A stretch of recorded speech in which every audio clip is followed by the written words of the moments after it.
Hey, what's up? My name is Jonathan Fink, and this is my audiobook series, free and live on YouTube. Up next, The Pokemon Gods Are Real, Chapter 47, The Tragedies.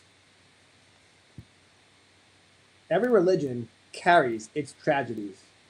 No belief system, no matter how joyful, how communal, how rooted in wonder, escapes loss. These are the moments when the magic falters, and when devotion is tested, not by boredom or doubt, but by grief. For many believers, the first tragedy is painfully small: a binder misplaced, a deck lost, a treasured hollow bent beyond repair. To an adult observer, such losses may seem trivial, the passing misfortune of a child attached too strongly to toys. But to the young collector, these events feel seismic. Cards are not just merely objects, they are stories, victories, identities. To lose them is to lose something deeply personal, something irreplaceable, not because of price, but because of meaning. Some tragedies arrive through misunderstanding: parents discarding collections during spring cleaning, cards thrown away in moves, boxes donated, sold for pennies, or forgotten in attics. Years later, these moments return to haunt memory.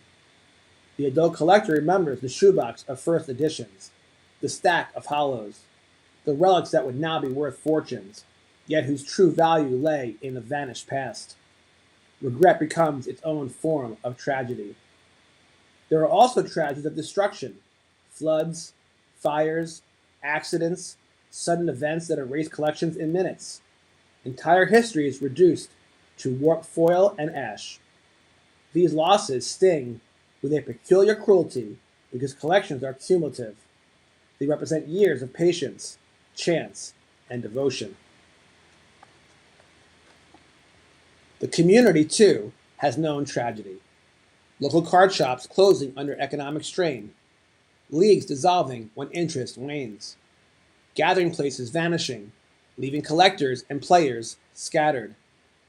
Such losses resemble the collapse of temples, not merely businesses failing, but cultural anchors disappearing. Entire micro-communities can evaporate, their rituals interrupted, their bonds weakened. Religion feels lonelier without its meeting places. Some tragedies emerge from the darker impulses of the hobby itself: scams that devastate trust, counterfeits infiltrating collections, manipulations that leave newcomers disillusioned. These are not tragedies of chance, but of human choice: wounds inflicted by greed, dishonesty, and exploitation. Their damage extends beyond finances, often pushing believers away from the faith entirely. Betrayal always cuts deeper than misfortune. And then there are the most human tragedies: collectors lost too soon, community figures passing away, friends once present at trade nights or tournaments suddenly absent. Pokemon is, at its heart, a social religion. Relationships form through shared rituals. When individuals disappear, the absence is felt, not abstractly, but intimately, echoing through spaces they once occupied. Binders outlive their owners, yet tragedy does not define the faith. If anything, it reveals its depth. Loss hurts precisely because meaning exists. Regret lingers because memory matters. The pain attached to damaged or vanished relics is proof that Pokemon occupies more than casual space in the lives of its believers. No one grieves what holds no value.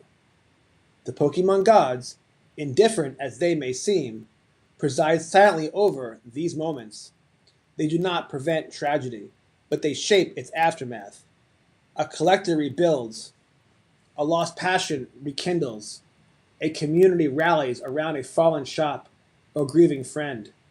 Faith, strained by loss, often emerges more resilient, more reflective, more enduring. Belief that survives tragedy becomes harder to break. Perhaps this is the hidden function of hardship within the Pokémon religion. Joy alone can entertain. Only loss can transform. Through tragedy, collectors learn detachment, perspective, and gratitude.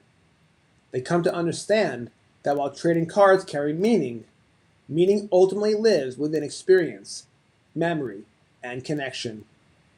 Relics may vanish, stories endure, and so the tragedies, painful though they are, become woven into the greater mythology. They are retold not simply as tales of loss, but as reminders of impermanence, resilience, and the strange emotional gravity of the hobby. End of chapter 47. Up next, chapter 48, The Next Generation. Please drop a like, please subscribe. I am grateful for each and every one of you. Thank you so much. As always, God bless.